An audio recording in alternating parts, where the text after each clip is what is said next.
Hey, salut tout le monde, bienvenue dans ce stream de Noël. Donc c'est déjà le 13e épisode extraordinaire. Donc ça veut dire que ça fait 13 jours d'affilée.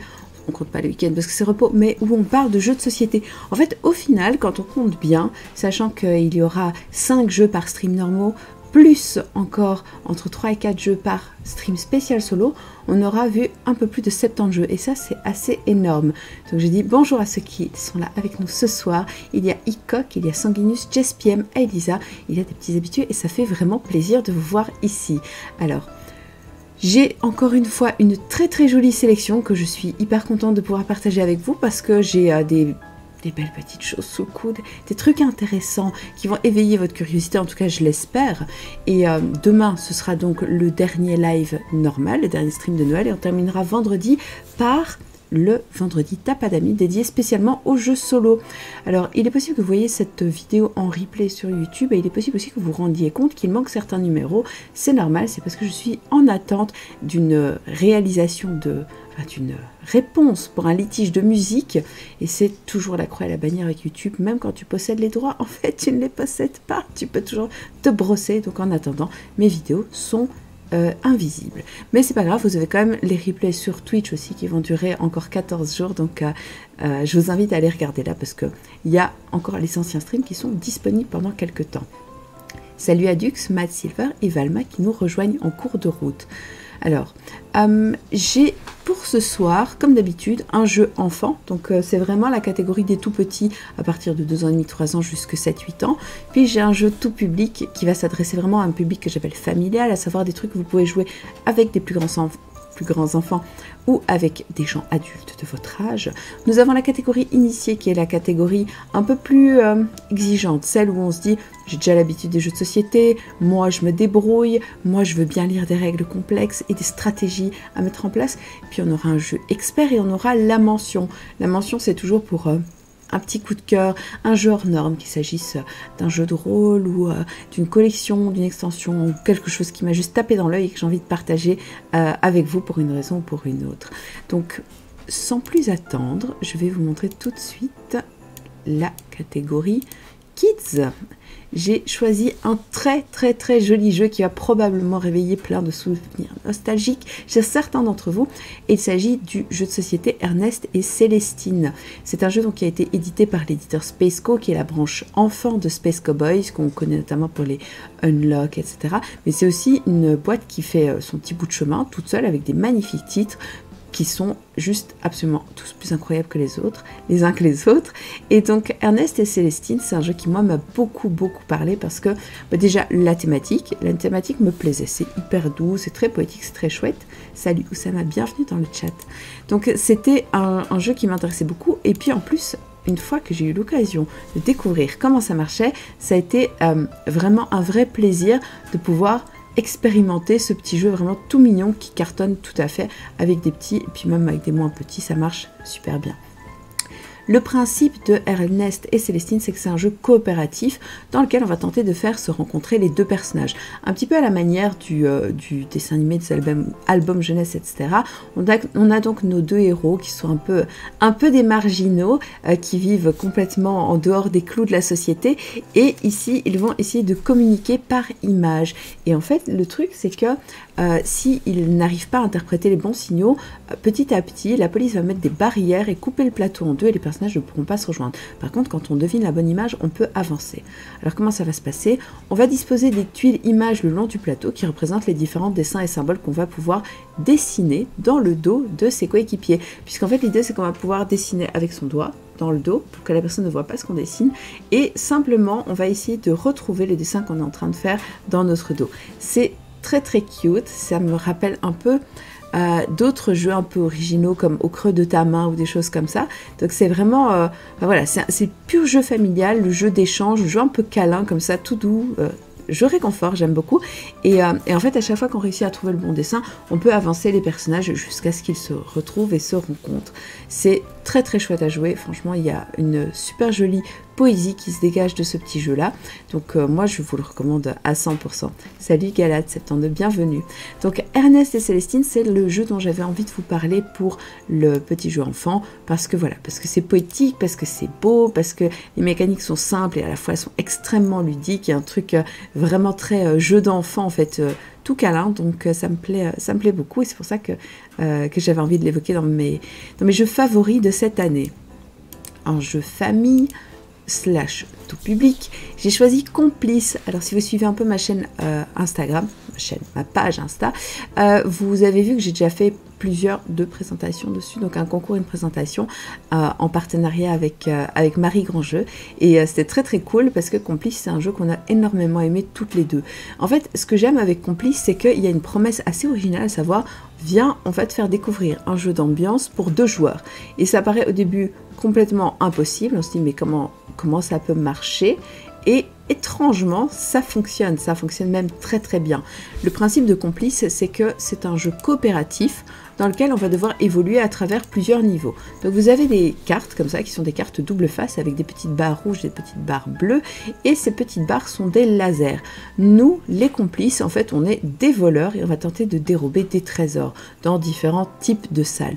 Et en fait, ce qui est vraiment intéressant, c'est que chacun des voleurs va devoir mettre une paire de lunettes, et un voleur sera le guide, et tandis que l'autre voleur sera celui qui dessine. Et on va alterner à chaque fois les lunettes. Ce qui est absolument génial, c'est que quand vous les mettez, vous annulez effectivement les petits traits de votre couleur. Donc vous devez compter sur le fait de bien communiquer à l'autre ce que vous voyez que lui ne voit pas.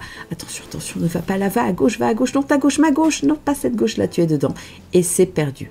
Et c'est très très drôle parce que en fait votre but c'est en partant d'un point A jusqu'à un point B, vous allez essayer de ramasser un maximum de pièces, de trésors et même de petits pouvoirs assez sympas qui vont vous permettre en fait au fur et à mesure de vos parties d'utiliser des petits bonus sans lesquels il devient extrêmement dur de gagner. C'est pas du tout un jeu facile, mais c'est un jeu incroyablement drôle parce que on n'arrête pas de se planter, de se prendre des murs, de se prendre des lasers là où il faut pas, etc. En plus, les lasers, au début c'est des petites barres, c'est gentil, et puis après il y en a de plus en plus, et puis après elles sont en demi-cercle, et c'est de plus en plus complexe, mais il y a une véritable belle courbe de progression aussi. En fait, on se rend compte que plus on joue, plus on aligne ses chakras sur l'autre joueur. Donc c'est-à-dire qu'on se rend compte qu'on commence à vraiment bien pouvoir communiquer en utilisant les mêmes mots, en comprenant ce que l'autre dit quand il nous donne telle ou telle instruction. Donc yes, ce Complice, c'est un jeu qui moi m'a vraiment vraiment énormément plu. Il a cette originalité, puis en plus le matériel est chouette, enfin je veux dire, les petites lunettes rajoutent un côté ridicule, mais très ludique aussi. Le fait d'avoir ces sabliers, parce qu'évidemment, tout ça est timé, sinon c'est pas drôle.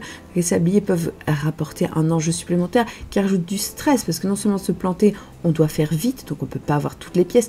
Et franchement, 1 minute 30, c'est pas très très long, hein, pas du tout même, pour pouvoir arriver au bout de ces surprises. Donc c'est une super belle proposition ludique. En termes de sensations, si vous avez aimé Looney Quest, vous allez trouver quelque chose qui s'en rapproche un petit peu, mais peut-être encore plus plaisant, je dirais. Moi, en tout cas, j'ai vraiment adoré. Et salut Analouf, bienvenue ici, ça me fait plaisir de t'avoir dans le chat.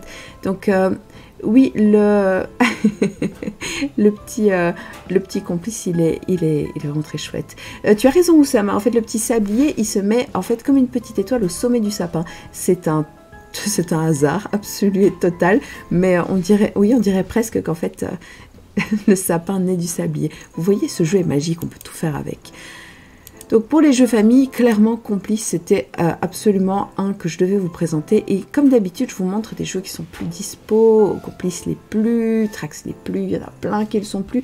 Mais c'est pas grave parce que il existe toujours les bons cadeaux. Et puis surtout, c'est des bonnes idées pour les débuts d'année prochaine. Et puis pour toujours en fait aussi. Hein. N'hésitez pas à re-regarder ces lives, même dans 100 ans quand les jeux de société n'existeront plus. C'est dark. En jeu initié, j'avais envie de vous parler de celui-là, les Tribus du Vent. Hey, salut Magic Bejo, bienvenue dans le chat. Les Tribus du Vent, moi, ce que j'ai vraiment, vraiment beaucoup aimé avec, c'est le jeu où à la fin de la partie, j'ai fait « Ah, je sais pourquoi j'ai mal joué. Et je trouve ça toujours une superbe sensation, c'est de me rendre compte qu'en fait, j'avais pas compris les enjeux du jeu et que je le réalise seulement à la fin de la partie. Que je reste pas sur une frustration en fait, que je reste sur ce moment de me dire ah, maintenant j'ai envie de jouer correctement. Et c'est ça en fait qui va créer de la magie dans le jeu et qui va faire que du coup on va essayer les parties comme on imaginait qu'elles devaient être et qu'on va se rendre compte que c'est comme ça que ça marche. Et donc c'est le genre de jeu où comme dans Living Forest en fait, quand vous aurez terminé votre première partie, vous vous rendrez compte de tout ce qui est possible de faire derrière et tout ce qui se passe et les vrais enjeux de comment on va jouer. Alors je vous explique un petit peu pour les tribus du vent. Le principe, c'est que c'est un jeu dans lequel on va jouer avec les cartes que possèdent nos adversaires. Donc vous voyez que vous avez des petits présenteurs avec des cartes de couleurs. Il existe 4 éléments. Il y a du feu, il y a du végétal, il y a de l'eau et il y a du vent. Et chacun a un petit plateau central dans lequel on va tenter de se développer. Ce qui est hyper intéressant, c'est qu'on a chacun un petit présentoir avec 5 cartes en permanence devant soi. Et si le dos donne l'indication sur le type de carte, l'avant donne des instructions. Et en fait, il y a plein d'instructions différentes et plein de dessins absolument magnifiques. Et donc l'idée c'est que par exemple je vais avoir sur une de mes cartes feu une instruction qui me dit si je suis strictement la personne avec le moins d'eau autour de la table, j'ai le droit d'enlever 3 pollutions. Parce qu'en fait l'histoire des tribus du vent c'est que on est dans un monde post-apocalyptique et on tente de reconstruire un monde un peu plus clean, un peu plus cool, où on pollue un peu moins, et donc à chaque tour on va avoir l'occasion de faire plein de choses. On va pouvoir retirer de la pollution de son plateau, les petits nuages rouges que vous voyez. On va pouvoir aussi tenter de construire des forêts qu'on va plus tard transformer en villages. Tout ça en envoyant nos petits pions jaunes qui sont des voltigeurs. Les voltigeurs qui vont avoir donc pour mission de passer de village en village, enfin de forêt en forêt pour pouvoir installer des villages. Et en fait, toutes ces petites actions vont nous permettre petit à petit de grappiller des points de victoire à gauche à droite. Pourquoi? Parce que le jeu va s'arrêter quand un joueur aura placé ses 5 villages. Et c'est là que ça devient très intéressant. Et c'est là que je vous dis qu'en fait, on se rend compte quand on a mal joué, c'est qu'on aurait tendance à vouloir tout faire. On voudrait placer tous ses villages, placer tous ses temples, remplir l'entièreté de sa carte, enlever toute sa pollution. Mais pendant qu'on perd du temps à essayer de tout bien faire, les autres font de même. Et en fait, ça va se jouer les fins de partie à 3 points près. C'est un sentiment d'une délicieuse frustration quand vous avez terminé, que vous dites mais enfin je sais exactement pourquoi je perds à 3 points près. Et en fait les prochaines parties vous vous rendez compte que c'est pas un jeu de développement, c'est un jeu de course, c'est un jeu d'opportunisme, c'est pas spécialement un jeu d'optimisation, c'est un jeu où il va falloir vous précipiter pour tenter le plus rapidement possible d'engranger plein de points de victoire et mettre la misère aux autres joueurs. Parce que malgré ce petit côté oh c'est trop mignon, on construit des villages, on enlève la pollution, etc. La vérité c'est que c'est un monde impitoyable où il n'y a qu'une seule tribu du vent qui va l'emporter. Et donc, comme les points de victoire sont relativement équivalents dans tout, donc c'est-à-dire que vous allez pouvoir gagner autant de points de victoire, enlever toute la pollution, qu'à construire des maisons, qu'à construire des objectifs, etc. Ben, en fait, clairement, vous aurez tout un intérêt à vite construire votre propre moteur de jeu et rusher vers la fin de partie pour tenter d'empêcher les autres de gratter des points tant que vous le faites. Donc il y a une compétition qui est hyper féroce, qui m'a vraiment beaucoup plu. Donc, et en plus, ce qui est vraiment bien, c'est que ça marche dans toutes les configurations. Même à 2 joueurs, ça marche très très bien, puisqu'en fait, la rivière, qui sera la distribution de cartes, comptera comme un 3e joueur, ce qui vous permettra de quand même jouer exactement comme si vous jouiez à 3 ou 4 ou 10 000, peu importe. Donc voilà, ce petit jeu, les tribus du vent, c'est un super bon jeu initié, parce que comme je vous l'ai dit, en fait, il est pas simple, en fait, il est facile à comprendre, qu'on a un peu l'habitude des jeux de société, et malgré tout, en fait, il n'est pas impossible de passer totalement à côté de la fin de partie et de se rendre compte seulement après des enjeux qu'il y avait. Donc voilà, moi je le trouve vraiment très très bien, je le recommande absolument, puis il est absolument magnifiquement illustré, enfin je me répète, hein, mais il faudrait vraiment... Si j'avais pris un peu plus de temps, j'aurais pu vous montrer des photos, des cartes, etc. Ça aurait été vraiment très joli, mais de toute façon, je vous invite à googler ça, vous allez voir, c'est comme d'hab, vraiment du très très beau travail d'édition. C'est super ludique, c'est très très chouette, donc j'aime beaucoup. En jeu expert, je choisis de vous parler de Fédération. Alors Fédération, c'est un projet que je suis depuis des années, puisque j'ai eu la chance de tester son prototype il y a déjà, je sais pas, un paquet d'années, quand il m'avait été présenté à Cannes par les auteurs. Et en fait, au début, c'était un jeu sur un thème avec un Sénat romain, pas très très sexy, mais avec des mécaniques qui étaient déjà extrêmement proches de ce qu'on a aujourd'hui. Donc Fédération, c'est un jeu qui a été porté en financement participatif sur Kickstarter, et c'est vraiment du gros jeu expert. Moi, ce qui m'a beaucoup plu en Fédération, c'est qu'il y a plein de manières de marquer des points de victoire un peu partout. Donc l'idée principale du jeu, c'est que vous allez avoir des pions qui représentent vos ambassadeurs et qui sont double face. Et pourquoi sont-ils double face? Tout simplement parce que à son tour, on va placer un de ces ambassadeurs sur le centre du plateau. Donc vous voyez qu'il y a une espèce de grande place un peu bleu-gris comme ça. C'est le Sénat. Et en fait, vous allez pouvoir voter, donc puisque à chaque tour des lois vont être mises en jeu et vous allez pouvoir voter pour sélectionner celle qui sera jouée. Ces lois, en fait, en gros, c'est je favorise telle ou telle planète. Donc je vais par exemple favoriser la planète jaune ou la orange ou la verte, etc. Pourquoi? Parce que on va jouer des majorités. Donc je me reprends. Quand on joue au Sénat, je m'étire, c'est nécessaire. Donc quand on joue au Sénat, en fait, on va choisir sur quelle face on met ses ambassadeurs, sachant que si on les met sur une face, déjà ça déclenche une action, donc selon l'endroit où on s'est placé, et puis ensuite surtout, ça va donner l'opportunité de peser dans le vote, sachant est-ce qu'on va plutôt favoriser à gauche ou à droite. Aussi, en faisant ça, on réfléchit parce qu'on va pouvoir faire monter des petits projets, donc au sommet des colonnes se trouvent des petits projets, et ces projets vont petit à petit vous rapporter de plus en plus de points de victoire. Donc ça, c'est assez sympa, c'est très très chouette à jouer. Et quand vous décidez de jouer l'autre face de vos ambassadeurs, à ce moment-là, vous allez pouvoir débloquer des actions personnelles sur votre plateau, puisqu'il y a un énorme aspect de développement sur son plateau perso, où on va devoir petit à petit acquérir des vaisseaux qu'on va pouvoir ensuite envoyer sur des missions, ce qui va donner des points de victoire, etc., etc. Et chaque type de planète a vraiment sa propre manière de vous donner des points de victoire ou des avantages. Par exemple, on peut avoir une planète avec des chercheurs ou des scientifiques, des grands esprits brillants, bref, ce sont des tuiles personnages qu'on va pouvoir cumuler et qui vont donner des petits avantages quand on fait certaines choses.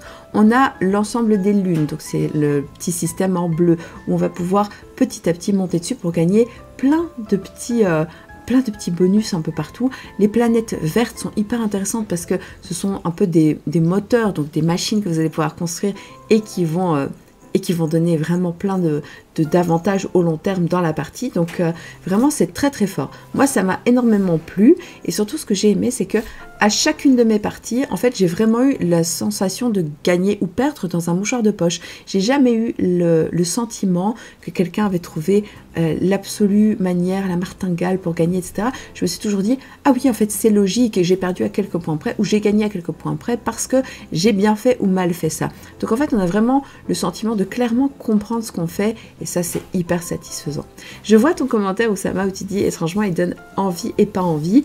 Je pense qu'il y a un truc aussi qui fait que les graphismes, le parti pris que ce soit très très coloré peut un petit peu en dérouter certains, bien que moi je trouve justement que ça fasse un peu une originalité du jeu. Pour l'anecdote d'ailleurs, quand je suis allée les voir, les éditeurs Essonne, ils m'ont expliqué que une jeune femme s'était présentée sur leur stand, avait fait une partie du jeu, l'avait adoré et l'avait acheté en disant que clairement les graphismes c'est ce qui l'avait inspiré. De se dire en fait si ça avait été encore un jeu bleu foncé ou marron, c'est sûr j'y aurais jamais joué. Et là comme c'est coloré, c'est engageant, il y a des créatures qui ont l'air un peu surnaturelles, des extraterrestres un peu fun, et je me suis dit why not. Et elle s'est laissée en fait séduire par ce côté peut-être un peu plus tout public. Et c'est vrai que je sais que ça a un peu créé une espèce de dissension avec des gens qui détestaient le graphisme en disant que c'était pas normal, que ce soit si coloré, que ça reflétait pas le fait que c'était un jeu expert. Et moi j'étais mais amateur de jeux experts, qu'est-ce que vous faites? Pourquoi est-ce que vous vous infligez des jeux moches? C'est pas parce que vous les aimez longs, compliqués et à s'arracher les cheveux qu'en plus ils doivent être laids. Parfois ils peuvent être juste fun et pétillants et c'est pas pour autant que tout le monde, quand on voit le prix du jeu, on a compris aussi que c'est pas n'importe quel jeu pour n'importe qui, donc on sait aussi que c'est pour les amateurs de gros jeux. Donc voilà, je trouve que c'est voilà, moi ça m'a donné vraiment une espèce d'esprit un peu rigolo, malgré que c'est pourtant un jeu assez sérieux, les mécaniques ont du sens, tout est vraiment extrêmement bien pensé, donc non, je trouve vraiment très chouette à jouer. Donc ce Fédération, il a une intelligence, une finesse dans l'imbrication des mécaniques qui fait que ça fonctionne quand vous avez terminé votre partie après 2-3 heures de jeu, c'est assez long, hein, on va pas se mentir. En fait, vous êtes ravis de vous rendre compte qu'il y avait plein de pistes gagnantes un peu partout et qu'il faut faire un peu de tout pour pouvoir gagner. Donc voilà, c'est pour ça que je vous parle de Fédération. Pour la mention, moi j'ai envie de vous parler d'un truc que tout le monde connaît et c'est Sushigo Party. Et j'en parle quand même parce qu'en fait, ce petit Sushigo Party, c'est la réédition de Sushigo, mais avec tout plein de cartes alternatives. Donc il y a plein de petites cartes qui étaient sorties, soit dans pas des extensions, mais je pense des petits bonus ou des trucs comme ça. Et tout a été rassemblé dans une seule boîte. Il va vraiment falloir que je désactive ces compétences, ces petites récompenses Twitch, parce que je n'ai rien à boire. Donc je vais faire semblant de boire quelque chose. Voilà. Et donc Sushi Go Party, c'est le jeu de draft par excellence, où vous allez tenter de faire un maximum de points de victoire. Et donc ce qui est assez intéressant, c'est qu'il y a tout un tas de petites familles de sushis, tous plus rigolos et délicieux les uns que les autres, dans lesquels vous allez pouvoir tenter de gagner des points, soit en faisant une famille la plus cosmopolite possible, avec plein de types de sushis différents, ou en les associant avec la bonne sauce, ou au contraire, s'il est avec tel sushi ou tel dessert, il marque rien. Et donc vous avez votre main de petits sushis, vous en sélectionnez un et vous passez le reste à votre voisin. C'est du pur jeu de draft et c'est très simple. C'est simplement que au fur et à mesure que vous accumulez vos sushis, vous savez ce qui va bien fonctionner ensemble. Ce que j'ai trouvé génial dans cette boîte, c'est que déjà il y a 10 000 sortes de sushis. Moi, ça me donne faim. Donc ça, c'est plutôt une bonne chose. Et puis en plus, vous avez plein de mises en place alternatives. Donc l'idée, c'est vraiment que vous allez avoir l'occasion dans votre jeu de faire des parties plutôt orientées vers les gens qui découvrent, les gens qui ont l'habitude. Si vous voulez méchants ou plutôt gentils, jouer avec des enfants ou jouer avec des gens qui sont vraiment vicieux. Donc en fait, une vraie très belle édition avec des petites tuiles en plus. Je vais vous montrer parce que ça c'est assez cool. Il y a un plateau de sushi, voilà, donc c'est ça. Donc c'est le petit plateau en haut de l'image sur lequel vous allez pouvoir mettre les tuiles objectifs et qui vous disent avec quelle famille de sushi on joue à ce tour-ci. Sushi, ce tour-ci, c'est pas mal. Je pense qu'il y a des trucs à faire, des petits entraînements d'orthophonie assez rigolos. Donc voilà, moi c'était la petite mention dont j'avais envie de vous parler parce que effectivement c'est pas un jeu nouveau. Je pense qu'il a une bonne dizaine d'années, mais c'est un jeu qui quand même fonctionne systématiquement. À chaque fois, je me rends compte que c'est en plus le jeu idéal. Moi, par exemple, je vais organiser un nouvel an à la maison avec des amis, on va jouer à des jeux de société. C'est sûr et certain qu'on va jouer à plein de petits jeux marrants et que celui-là en fera partie. Donc voilà, Sushi Go Party, moi je le recommande absolument. Je vais donc récapituler tout ce qu'on a vu jusqu'à maintenant. Dans la catégorie des jeux enfants, moi j'avais envie de vous parler donc de Ernest et Célestine pour son côté absolument charmant, c'est hyper feel good, c'est très beau, c'est plein de poésie en fait, on retrouve dans le jeu la même poésie qu'on retrouve dans l'œuvre originale et donc ça c'est très chouette. C'est un petit jeu de devinettes et de dessin où on va faire des formes avec son doigt, donc on va vraiment dessiner avec son doigt dans le dos de son partenaire, enfin de ses coéquipiers, pour leur faire deviner des petites images, donc c'est vraiment super mignon. Si on devine les images, on peut se faire rapprocher Ernest et Célestine, et si pas, la police débarque et ils mettent des petites barrières partout et on ne veut surtout pas couper le plateau en deux au risque que les personnages ne se rejoignent pas. Enjeu famille complice, qui est une vraie bonne promesse qui tient la route, à savoir un jeu d'ambiance pour 2 joueurs, un jeu coopératif aussi, dans lequel vous allez devoir tenter de faire le casse du siècle sur un tas de niveaux, tous plus compliqués que les uns que les autres, sachant qu'il y a des petits lasers bleus et rouges partout dans la pièce et que vous allez faire en sorte, en coopérant, vous allez faire en sorte de donner à l'autre joueur les informations pour lesquelles il est aveugle. Rouge explique à bleu là où se trouvent les lasers, et bleu explique à rouge qui peut absolument pas passer par là parce qu'il y a des lasers rouges quand même. Donc ça marche vraiment super bien, c'est très drôle, une jolie courbe de progression et puis aussi un aspect timer qui est absolument atroce puisqu'on sait qu'on n'a qu'1 minute 30 pour pouvoir traverser la salle, c'est extrêmement méchant. En jeu initié, donc Les Tribus du Vent, c'est, comme je l'ai dit, une très jolie découverte, ça m'a beaucoup plu. Déjà, au-delà du fait que je le trouvais magnifique, et donc ça faisait vraiment longtemps que j'avais envie de l'essayer dès qu'on a vu les toutes premières images. Après y avoir joué, j'ai vraiment eu ce sentiment de découvrir un truc hyper intelligent en fait, qui était bien plus malin et subtil que de prime abord, puisque derrière un système simple, à savoir j'active des actions en fonction de ce que je possède et de ce que mes adversaires possèdent, en fait il se trouve qu'on a aussi un truc très fort de simplement se dire que tout n'est pas faisable et que si on s'acharne, si on s'échine à vouloir tout réaliser parfaitement et correctement, mais en fait on risque d'avantager les autres et donc il va vraiment falloir y aller de manière archi opportuniste et sans pitié, et donc c'est très bon.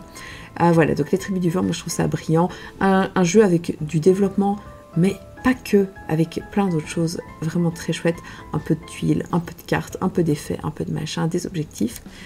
Un jeu expert, Fédération, donc Fédération dont on vient de parler longuement, un jeu tout à fait expert. Un jeu qui va demander pas mal de compréhension puisque vous allez devoir déjà savoir exactement ce que vous allez faire à chaque fois que vous allez placer des jetons ambassadeurs, les implications que ça va avoir, sachant que oui, bien sûr que j'ai envie d'avoir cette action, mais en me mettant ici, je vote pour une loi qui ne m'avantagera peut-être pas.